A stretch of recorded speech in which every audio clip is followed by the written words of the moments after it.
Hey there, pirates. Welcome aboard the Anime No Me channel. Maybe Roger's illness was never just a simple disease. Maybe it wasn't just a medical issue, some random organic condition. Maybe it was the direct reflection of the nature of the world he was born into, the inevitable consequence of someone who dares to carry the weight of the forgotten century on his back. Maybe those who understand too much, who go too far, and who hear what should not be heard, pay a price that the world itself imposes. I don't think Roger got sick just because his body failed. I think he might have absorbed something that the world was not made to carry, and that burden transformed into an inevitable wear, a kind of internal collapse that no doctor in the world could cure. I hope for your support to help our crew win, and to do so, you just need to click the thumbs up button, leave a like, and subscribe to the channel. By doing this, you will win an incredible devil fruit, so just comment which fruit you want. Rayleigh said in chapter 506 that Roger was already sick when the last journey began. This is crucial. It shows that Roger started his final voyage with the full understanding that his time was limited. And if his time was limited, why did he still choose to set sail? Maybe he knew that the only way to justify his own existence, or even to ease the weight of what he had discovered, was to reach the end. Maybe what Roger carried wasn't just a disease, but a kind of connection to the world, to its true history, which made his body wither as he approached the truth. He didn't have an Akuma no Mai.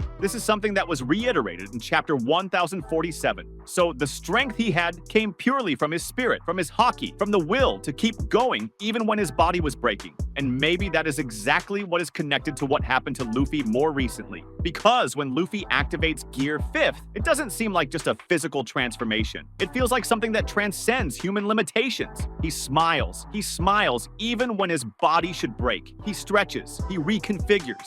He redefines himself in the face of the impossible. And this has a direct connection to what Roger could have been if he hadn't been held back by that illness. Maybe Roger's illness was the consequence of carrying the will of the world without the right body. And maybe Luffy's body is that right body. A body that, for some reason, adapted to that responsibility. Maybe Roger's illness was a side effect of the premature awakening of a connection to the world's true history, a symptom of someone who understood before his time. Meanwhile, Luffy, being who he is, having friends who share the journey, might be able to bear that weight without being consumed from within. In chapter 968, Crocus says he was called to take care of Roger, and he accepts because he knows the captain doesn't want to live. He just wants to keep going until the end. And that reinforces the idea that Roger knew he couldn't be saved. But what if deep down, he was already beginning to transform into something he couldn't control? Not physically, but spiritually.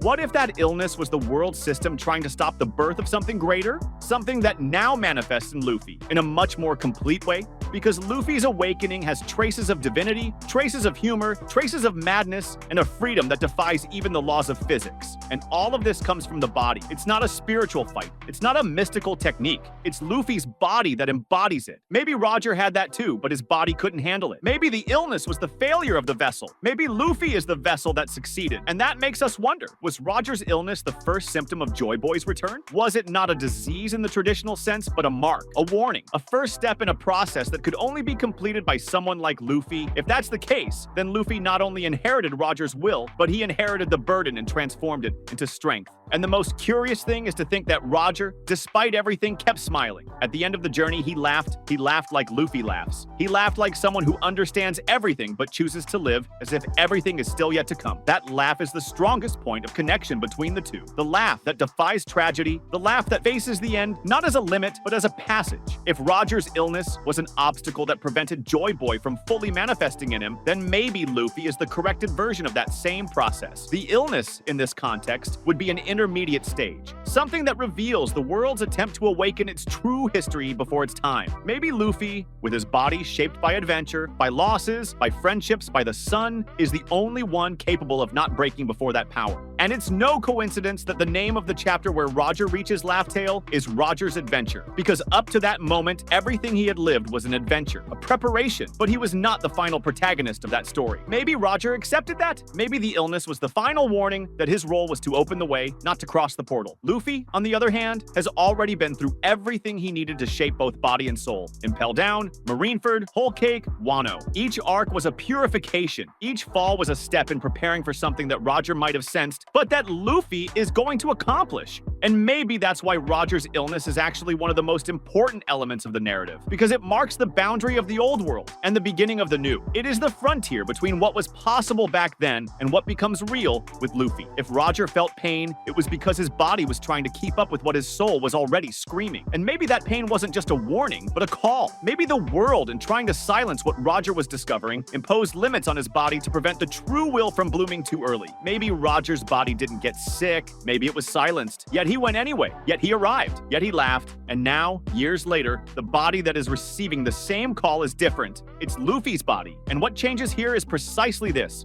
Luffy doesn't get sick when the truth approaches. Luffy doesn't back down when the will begins to overflow. Luffy doesn't break, he molds, he stretches, he grows, he transforms. I don't think Roger's illness ended when he departed. Maybe it continued latent, dormant in some corner of history, waiting for the right body, the right time, the right mind. Maybe it was waiting for someone who could not only withstand it, but accept it with open arms. And when Luffy laughed in Wano, with Gear 5th lit up, with his heart pounding like a drum, maybe that was the point where what was weakness in Roger became strength in Luffy. Maybe if Roger's body couldn't withstand what he saw, it's because that still needed to be digested. And that digestion may have been slow. It may have spanned generations. Because this story isn't just about knowing the truth. It's about the world accepting the truth. And maybe the world could only accept the truth when someone like Luffy, someone who never wanted glory, someone who only wanted freedom, became its bearer. If that's true, then maybe Roger's so-called illness is a reflection of what the world does when it feels it's about to lose control. It's as if the world has antibodies against joy boys who appear at the wrong time. And Roger may have been a joy boy out of time. That's why the world reacted. That's why his body failed. Not out of weakness, but from an excess of truth. And Luffy, for some reason, might have a body that doesn't suffer from this excess. Maybe it's precisely because he's light, because he's simple, because he's pure. Roger was a man marked by decisions, by sacrifices, by secrets. Luffy is a boy who smiles while eating meat, who saves others without even realizing it, who doesn't even understand the magnitude of his own presence. And maybe that's exactly what makes him fit. And if we stop to think, Luffy's transformation in chapter 1044 isn't just a physical transformation, it's as if the whole world is dancing with him. The clouds change, the weather changes, even the sound of the environment changes.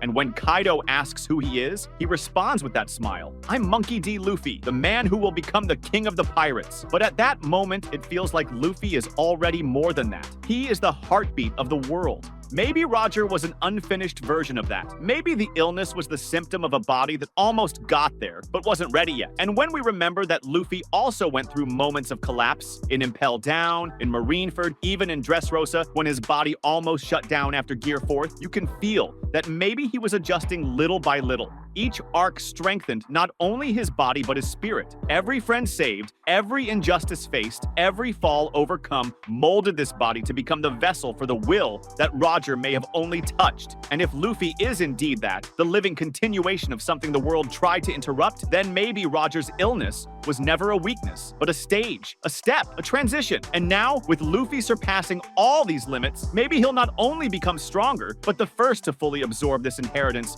without losing parts of himself. Maybe Roger lost much of himself in the process. Maybe the exhaustion, the wounds, the farewell to all his friends before the end. Maybe all of that was part of the illness. An illness that isolated him. An illness that made him understand that his role was to begin the story, but not to tell it. And here's the most beautiful detail. Luffy is not alone. Luffy does not walk alone. He has Zoro, he has Nami, he has Sanji, Robin, Chopper, Brook, Jinbei, Usopp, Frankie, and each one of them represents a part of the world that Roger perhaps could not bring together. Each one of them is a link, and together, maybe they are the cure for that loneliness that may have been Roger's true poison. The whole world spins to keep the secrets of the Void Century buried, and when Roger unearthed those secrets, maybe he felt the world turning against him, and his body gave in. Luffy, on the other hand, doesn't try to unearth anything. He just lives. He just moves forward, and that's why the world might accept him differently. Maybe what was an illness in Roger is evolution in Luffy, and that's what makes Luffy more powerful. He doesn't carry the weight of the truth. He plays with it. He doesn't collapse in the face of revelation. He smiles, and that smile, that light heart, might be what was missing. Maybe what made Roger ill was the excess of gravity.